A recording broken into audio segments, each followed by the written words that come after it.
श्री समय सागर महाराज की, मुनि श्री विमल सागर महाराज की, उत्तम तप धर्म की, पूज्य मुनि श्री 108 अनंत सागर जी महाराज की, समस्त मुनि संघ की। आचार्य पूजपाद महाराज ने सरवार सिद्धि में लिखा है कि उत्तम तप धर्म किसी कहते हैं। तो आचार्य पूजपाद महाराज लिखते तत्वार सूत की सबसे प्रथम टीका जो है वह सरवार सिद्धि है, और उन्होंने लिखा है कि कर्मों की क्षय के लिए जो तपा जाता है वह तप है। किस लिए तपा जाता है? कर्मों को क्षय के लिए, ना कि और किसी प्रयोजन भूत।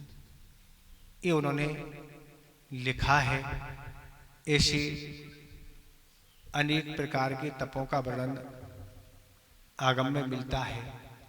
उपवास है, ऊनोदर है, रस परित्याग है, और भी भिन्न भिन्न प्रकार के तपों का वर्णन, 12 प्रकार के तपों का वर्णन तो आचार्य उमा स्वामी महाराज ने किया है। पर उपवास कहते किसे हैं?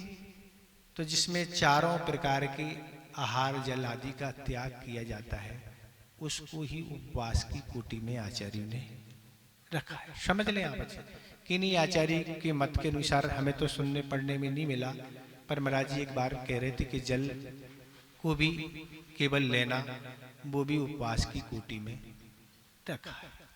तो चारों प्रकार के जहां अन्न जल आदि का त्याग होता है उसको ही उपवास की कोटि में आचार्य ने रखा है। सर्था सारी चीजें निषिद्ध हो गई। तो उपवास के दिन करना क्या चाहिए? तो उपवास के दिन सामान्य दिनों की अपेक्षा अधिक धर्म होना चाहिए। तो उपवास की सार्थकता है। हमारी प्रवृत्ति जो जैसी चलती है प्रतिदिन वैसी चल रही है तो फल तो मिलेगा, पर उपवास शब्द का अर्थ क्या है? तो उपवास कहते किसी है? उप माने होता है निकट। उपवास का अर्थ क्या है? आत्मा में वास करना, निवास करना, इसको बोलते हैं उपवास। तो अन्य दिनों की अपेक्षा उपवास के दिन अधिक आत्मा की ओर हमारी निकटता रहे। निकटता कब रहेगी? जब हम अन्य काम से अपने मुख को मोड़ के क्या है धार्मिक कार्यों में हम अपने को लगाए रखेंगे। जितना भी हम धर्म करते थे, पर उपवास के दिन और धर्म होने चाहिए विशेष। ऐसे नहीं कि कपड़े धोने और चालने छानने और भी सफाई आदि इन्हीं में हमारा अगर दिन निकल गया आराम आदि में, क्योंकि महाराज आज फ्री है, न भोजन बनाना है और न खाना है। ऐसी मानसिकता नहीं बनाए।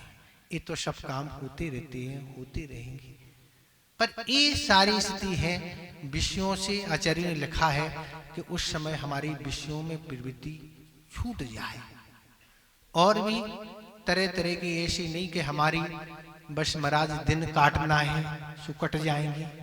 तो आचार्य महाराज ने कहा था दिन नहीं काटना है, कर्मों को काटना है। दिन तो कट जाएंगे, वो दिन तो कट ही रहे महाराज। अब बस 3 दिन और महाराज बचे हैं, फिर हम दूसरी दुनिया में जाने वाले हैं। अभी हम दूसरी दुनिया में हैं, अब ये दुनिया हमारी फिर बदल जाएगी। तो इस बता रहे थे लोग कि अन्य वर्षों की अपेक्षा इस वर्ष अधिक उपवास करने वाले लोग हैं। तो उपवास आदि करते हैं, पर्व मनाते हैं, पर कुछ इस पर्व से शिक्षा लेके हमारे जीवन में भी कुछ परिवर्तन होना चाहिए, तब तो पर्व मनाने की सार्थकता है। फिर हम 10 दिन बाद वही दुनिया में चले जाएंगे।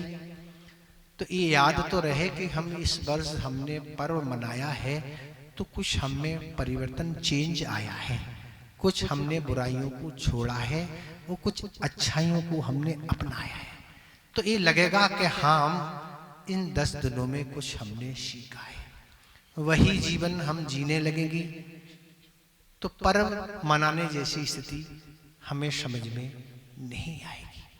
और छोड़ने के बाद, बुराइयां छोड़ने के बाद ही बात अच्छी समझ में ये आती है कि यही पश्चाताप अच्छे व्यक्ति को होता है कि काश हम और पहले बुराइयां अगर छोड़ देते तो कितना अच्छा रहता। हमने इतना समय फालतू में ही निकाल दिया। अगर हम और पहले सुधार कर लेते, उन अच्छाइयों को अपना लेते तो कितना अच्छा रहता। ये वस्तुतः ये बात स्थिति होती है। तो इसलिए क्या होगा, उपास में सारी प्रवृत्ति, बहुत कुछ आचार्य ने लिखा है पर कुछ यहाँ तो सब कुछ नहीं बताना, पर इतना ही है कि अपनी जो दिन भर की प्रवृत्तियां हैं उनमें कुछ कमी आ जाए। ऐसा नहीं फिल्म देखने में, ताश खेलने में, सोने में, यहाँ वहाँ की गप्पाएं, चर्चाएं, निंदाएं, इनमें ही हमारा अगर दिन निकल गया तो हमने क्या है, उपवास के स्वरूप को नहीं समझा। इसी तरह ख्याति प्रसिद्धि के लिए भी हमने उपवास कर लिया। आचार्य महाराज ने कहा था अगर ख्याति प्रसिद्धि हमारी हो जाए महाराज, व्हाट्सएप में भी नाम आ जाए, हमारा सम्मान भी होगा, उसमें हमें गिफ्ट भी मिलेगी, हमें लिफ्ट भी मिलेगी, बोलने के लिए मिल जाए, हो सकता है मिल जाए बोलने के लिए। आप अपने अनुभव सुनाइए, माला भी आपको पहनाई जाए और भी पारणा भी आपकी कराई जाए नगर नगर में, इसलिए आप कर रहे हैं। तो आचार्य महाराज ने क्या कहा था, अभी तुम्हारा मन सदा नहीं, अभी भी तुमने तप का स्वरूप समझा नहीं। तप का स्वरूप तो यही है कि कर्मों का क्षय करना। गुरुदेव का एक संस्मरण याद आ रहा है, आप सुन के तो रह जाएंगे कि आचार्य महाराज कैसी रिकॉर्ड बनाते हैं। उनकी रिकॉर्ड आज तक किसी ने तोड़ नहीं पाए, वो कभी तोड़ भी नहीं पाएगा। तोड़ने वाले हैं तो गुरुदेव स्वयं हैं, वही तोड़ सकते हैं, बाकी तोड़ने वाला तो इस दुनिया में अभी तो नहीं है। गुरुदेव का चतुर्मास मुक्तागिरी में चल रहा था और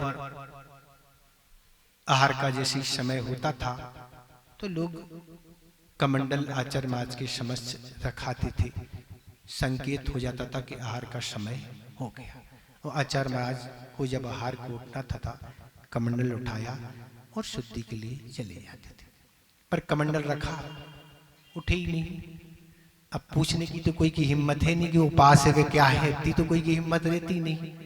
तो बस कमंडल रखा, उठे नहीं। संघ ने सोच लिया कि आज उपास है। संघ को जानकारी इसलिए रखना पड़ती है कि प्रतिदिन तो गुरुदेव के साथ आहार को उठते हैं, पर जिस दिन आचार्य महाराज का उपास रहता है उस दिन आचार्य महाराज के पास तीनों भक्ति करने जाना पड़ता, फिर जाके मंदिर में आके उठते हैं, इसलिए जाना अनिवार्य है।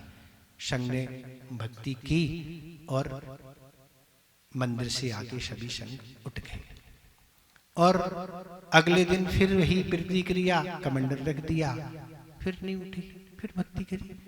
निरंतर एक एक उपास बढ़ते जा रहे और 2.5 घंटे की सामायिक चल रही है।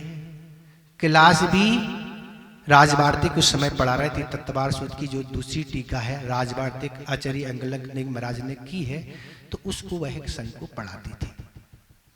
और संघ तो इतनी हिम्मत करता है, नहीं आचार्य महाराज अब रहने दो, बस रहने दो, मना करते थे। 5-6 दिन हुए, बढ़ते गए उपास, कहने लगे आचार्य महाराज रहने दो। आचार्य महाराज तो मानने तैयार नहीं हो रहे थे क्लास के लिए। तब संघ ने आने ही बंद कर दिया, अब क्या लोगे क्लास, आप तो गई नहीं, क्लास बंद हो गई। और तीनों टाइम सामायिक चलती थी। सारी विधिवत जो क्रियाएं होती हैं, जो आवश्यक होती हैं, जो ध्यान आदि है, बहुत चलता। कितने घंटे बैठेंगे क्या पता किसको क्या हो। इस तरह की सारी प्रक्रिया चलती रही और इस तरह से 9वां दिन था और 9वें दिन भी वह नहीं उठी। अब संघ ने सोचा रोज तो कमंडल भेज देते, आज उठेंगे आज उठेंगे, उठ ही नहीं रहे। तो अब 9 पास हो गए हैं, आज कमंडल मत भेजो क्योंकि 10 तो होने ही है, पक्का है ना।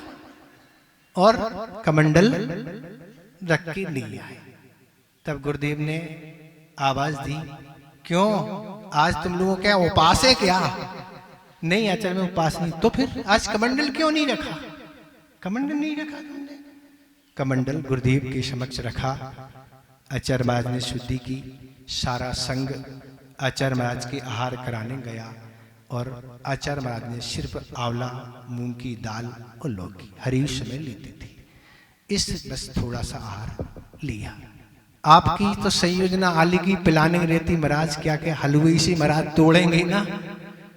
तो उपवास करना तो सरल है, पर पालना करना बहुत कठिन है। जितनी अधिक उपास, बहुत सावधानी की आवश्यकताएं हैं। कुछ तो रस से ही शुरू करेंगे, रस ले लिया तो बिगड़ जाएगा काम। ठंडे पदार्थों से कभी पालना नहीं की जाती है। ये सावधानी रखने की आवश्यकता है। सारा संघ ने आहार कराने के बाद आचार्य महाराज अपने स्थान पर आ गए और संघ आहार को उठा। ऐसा विधिवत क्रम से आहार बढ़ता गया। तब किसी महाराज ने एक दिन पूछा, आचार्य महाराज हम लोगों से गलती हो गई, हम लोग सोच रहे थे कि 9 उपास किए तो 10वां तो होगा, इसलिए आज हमने कमंड नहीं रहे। तो गुरुदेव ने क्या शब्द कहे, ये सुनने योग्य है। क्या मुझे रिकॉर्ड बनाना था क्या? जब तक मेरे आवश्यक निर्दोष पलते रहे, जब तक हमारे शरीर में सामर्थ्य बनी रही, तब तक मैं उपवास बढ़ाता गया। आज हमारे अंदर इतनी सामर्थ्य नहीं है कि हम अपने आवश्यकों को निर्दोष पाल सकें, अपनी साधना विधिवत कर सकें, इसलिए हमने 10वां उपवास नहीं किया। ये आचार्य महाराज के सब थे। रिकॉर्ड हमें कोई नहीं बनाना है, उनका रिकॉर्ड कौन बनाएगा ना। ऐसी आचार्य महाराज की वृत्ति है, इसलिए हमने आपसे बता ख्याति प्रसिद्धि आदि के लिए सब तप नहीं किए जाते हैं। ये तो महान व्रत कहलाते हैं। तो ये क्यों किए जाते हैं महाराज? तप करना आवश्यक क्यों है? तो तप करना इसलिए आवश्यक है कि बिना तप के आज तक ना तो किसी को मुक्ति मिली है और ना कभी मिलने वाली है। तो तप से कर्मों की निर्जरा होती है। वह निर्जरा 2 प्रकार की है, एक सविपाक और एक अविपाक।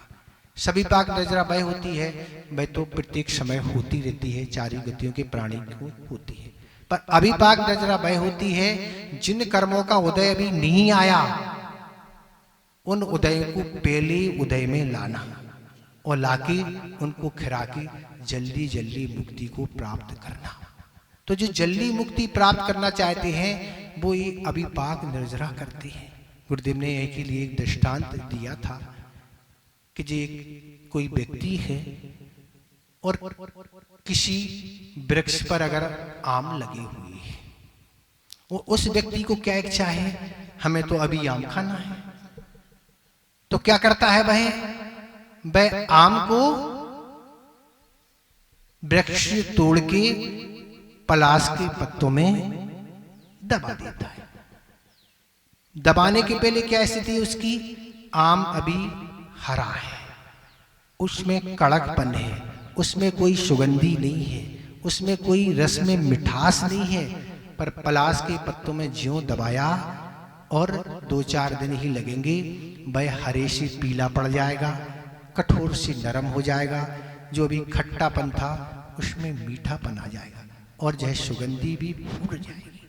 तो इस तरह ये अविपाक निर्जरा कैसी होती? इसी तरह अविपाक निर्जरा होती है। जो आम अभी मीठापन नहीं था, वो इस प्रक्रिया के द्वारा उसमें मीठापन लाया गया।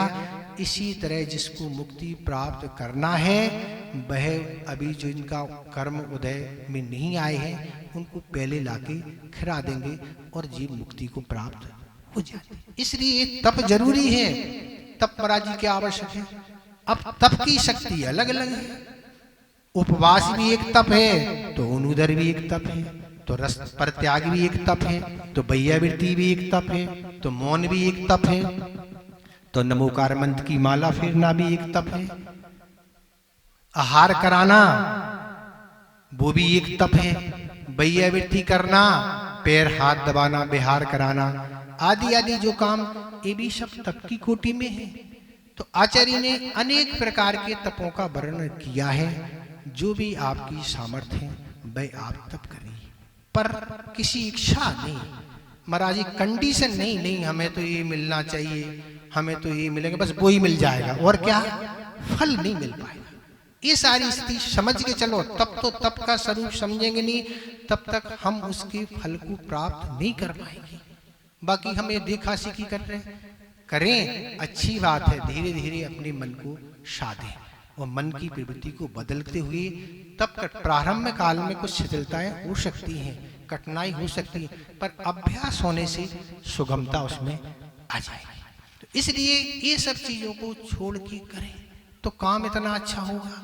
देखें आप, इस तरह के अनेक तप जो भी आपकी शक्ति प्रारंभ में लगेगा, पर किसी तरह की प्रसिद्धि नहीं। कोई भी उपास तो ढेरों कर सकती ना, वो करने वाले हैं, पर तप किस प्रकार करना, तो एक दृष्टांत आपकी समक्ष ला रहे हैं। एक व्यक्ति था, वह 6 माह के उपवास करता था। कितने दिन के? 6 माह के। वो जंगल में ही रहता था, भोजन किया और जंगल चला जाएगा, वहीं जंगल में रहेगा 6 महीने तक, कुछ भी नहीं ग्रहण करना। पर जब बाहर निकलता था जंगल से, उसके अभिवादन में लोग खड़े रहते थे, पूरा गांव का गांव उसको सम्मान के लिए पहुंच जाता था, माला पहनाना, तरह तरह से प्रशंसा करना, ऐसे लोग खड़े थे। और वह बाहर निकल के गांव में सब लोग ले आते थे, बड़ा सम्मान आदि होता था। फिर वह भोजन करके फिर 6 माह के लिए कहाँ चला जाता था? फिर वापस वही स्थान पर। लोगों की ये बड़ी जानने की इच्छा थी कि आखिर 6 महीने कैसे उपवास करता होगा। मैं तो एक दिन भी भूखा नहीं रह सकता, एक दिन में का एक टाइम में ही शकल बदल जाती है ना, है? और भी त्याग आदि करने से बदल, ये 6 महीने कैसे? ये शंकाएं लोगों की थी। पर लोगों ने यह बात राजा के समक्ष रखी, राजन 6 महीने के उपवास कैसे हो जाते हैं? राजन कहता, इस बात का उत्तर हम बाद में देंगे, पहले जो हम कार्य में बता रहे हैं वो तुम्हें करना होगा। जैसे उसके इस बार 6 उपवास 6 माह के उपवास पूर्ण होंगे, बस इस बार किसी को लेने नहीं जाना है, अपन को सबको अपने स्थान पर रहना है, कोई भी कहीं नहीं जाएगा। और जैसे 6 माह पूर्ण हुए और कोई गया ही नहीं, जैसे ही वह बाहर गुफा से निकला, कोई था नहीं, तो चक्कर खा के गिर पड़ा। चर्चा का विषय बन गया कि वह तो गिर गया, ऐसा हो गया। राजन को जाके बताया, राजन ऐसी ऐसी स्थिति उसकी हो गई, अब तो आप उत्तर दें, हम लोग गए नहीं। तो उत्तर यही है कि ख्याति प्रसिद्धि और सम्मान के लिए 6 महीने नहीं 12 महीने भी कोई उपवास कर सकता है, पर वास्तविक जो कर्मों की निर्जरा और आगम के अनुसार जो है वह तप करना बहुत कठिन है। आज तक इस संसार से हम आपकी मुक्ति नहीं हुई, क्योंकि सम्यक रूप से बिना ख्याति प्रसिद्धि की इस तप को हमने तपा नहीं।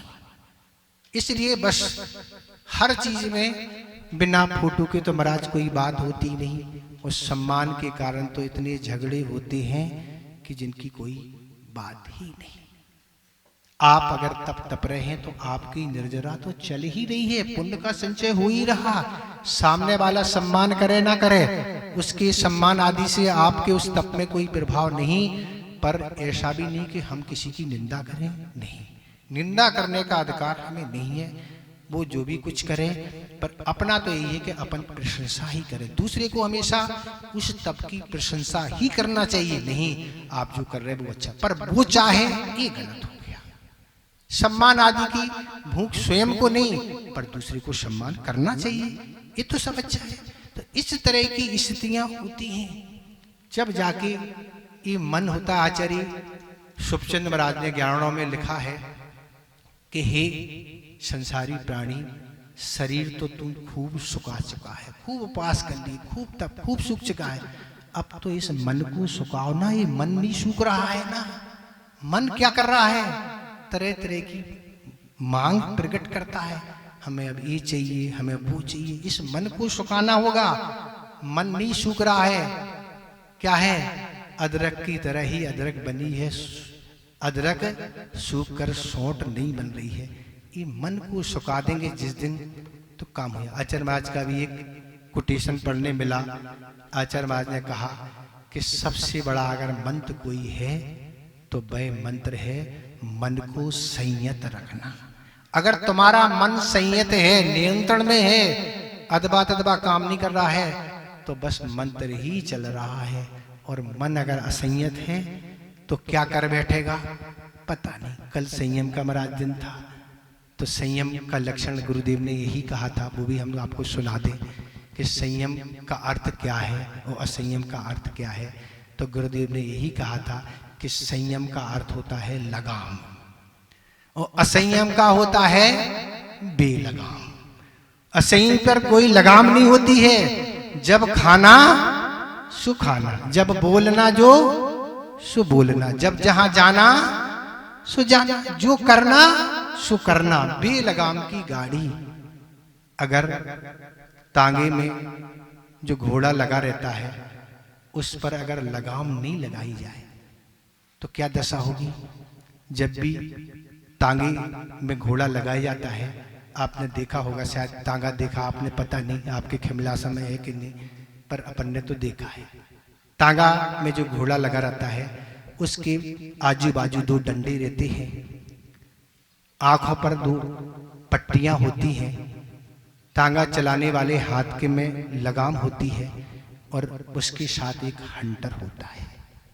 अगर ये चारों चीजें नहीं रही तो वह घोड़ा तांगा को कहाँ पटकेगा, तांगा वाले को कहाँ पटकेगा, सवारी की क्या स्थिति होगी, किससे टकराएगा, कौन का फ्रैक्चर होगा और कौन को बेरन हेवरेज होगा, ये तो सोच पाना बहुत कठिन है।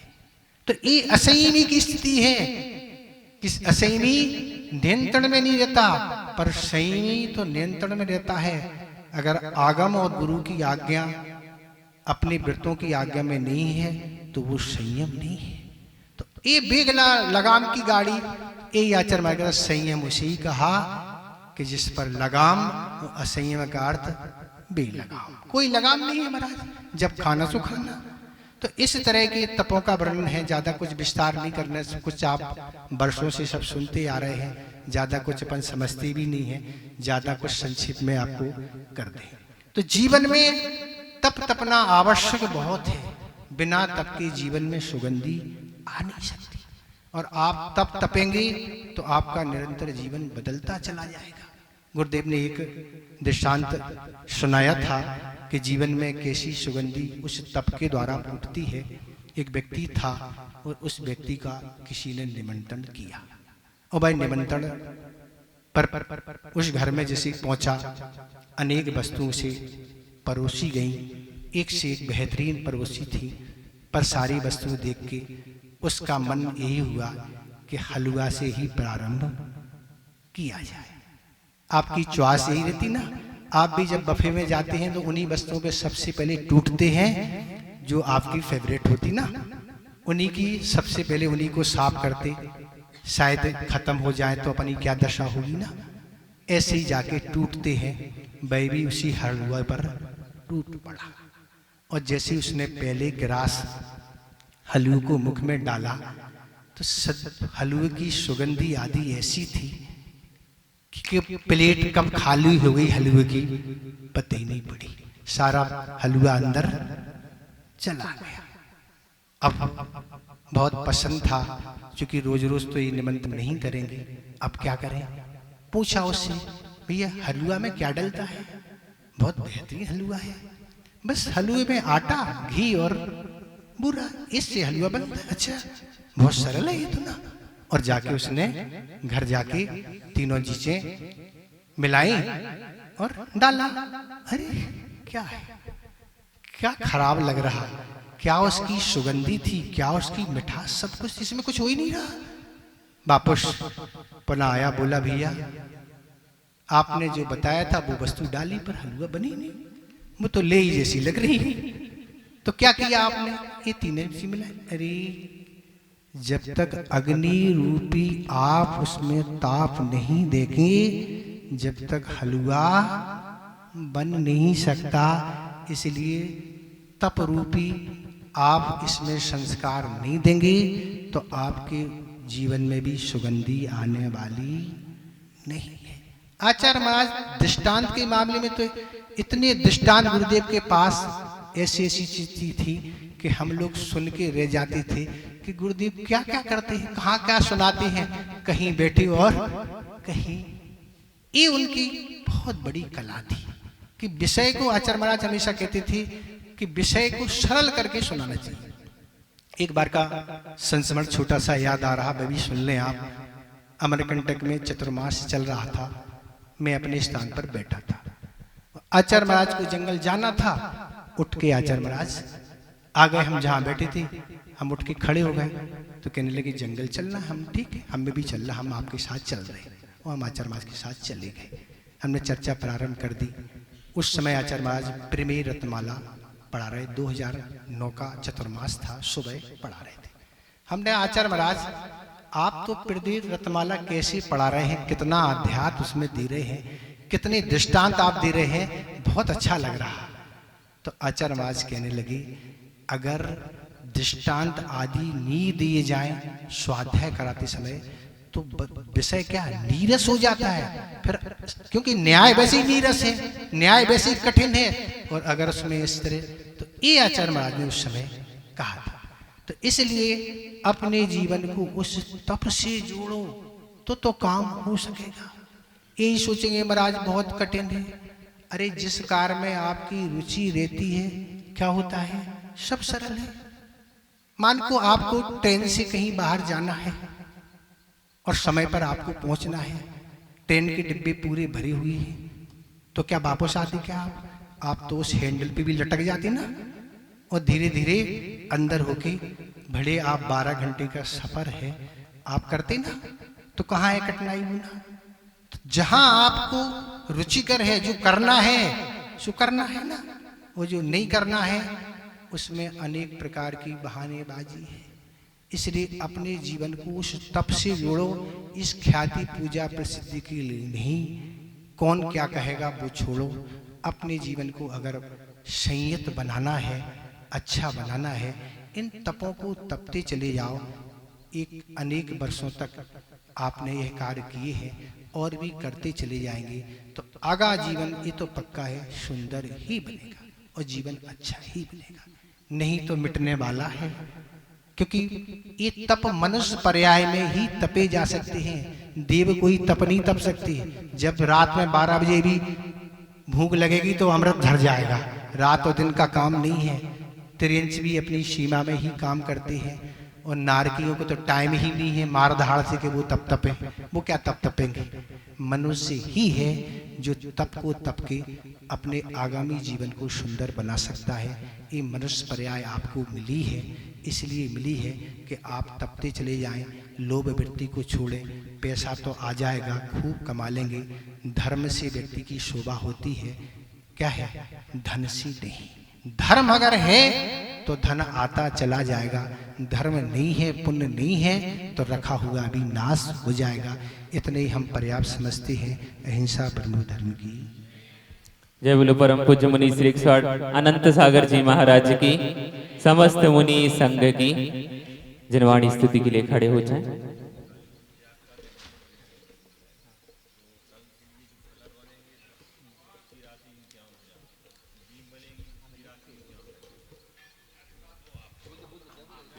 हम नहीं बोल पाएंगे।